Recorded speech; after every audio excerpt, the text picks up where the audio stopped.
Hey everybody, it's Beth. I grabbed this wood sign from Dollar Tree and took crimson red chalk paint by Waverly.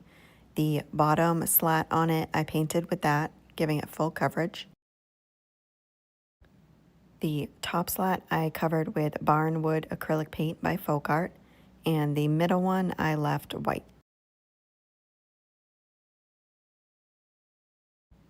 Next, I'm taking the stencil I got from Amazon, and on the back of it I'm spraying with Pixie spray that is also from Amazon. It gives it a light tack so it stays in place.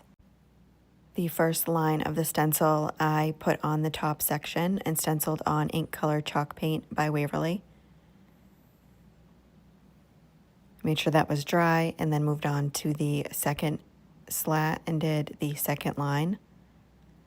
Same color, and then the third line on the red section on the bottom.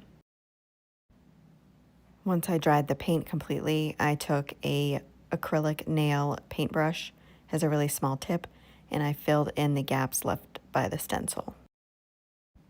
Next, I'm taking this black and white twine that I got from Dollar Tree and wrapping it around the left side, right next to that little section on the back that connects the three slats together. I tied a knot in the back and then just kept wrapping that around. I did not count, I just wrapped it until it was the thickness I wanted, maybe about 15 times or so. And then cut it off in the back and knot that again.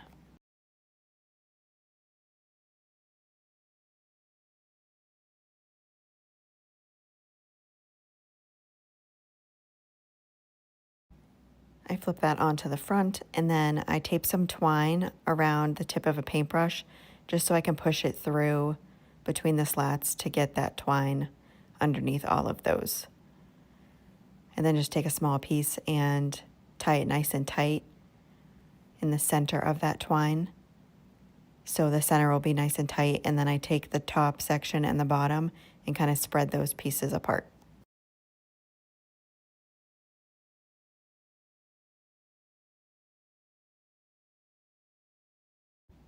Next, I'm making a twine flower, and I start by taking that twine and wrapping it around my fingers a bunch of times. I don't count, I just go by how thick I want the flower. Once I have it around the size I want, I pull that off of my hands and then wrap some more twine around the center of that. So there'll be two loops, one on either end. And then just cut off the excess twine, and I make one more of those. And then just pull apart the loops on both of those. And what I'm doing is hot gluing one right on top of the other, going in the opposite direction.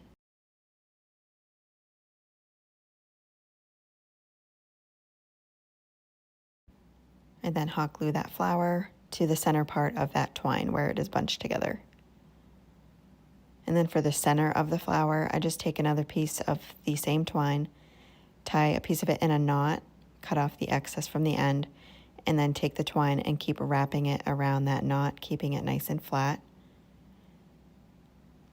And then I leave the twine wrapped underneath that little circle I made and hot glue it to the center of the flower, and then cut off that excess piece. That is it for this project. Thank you so much for watching.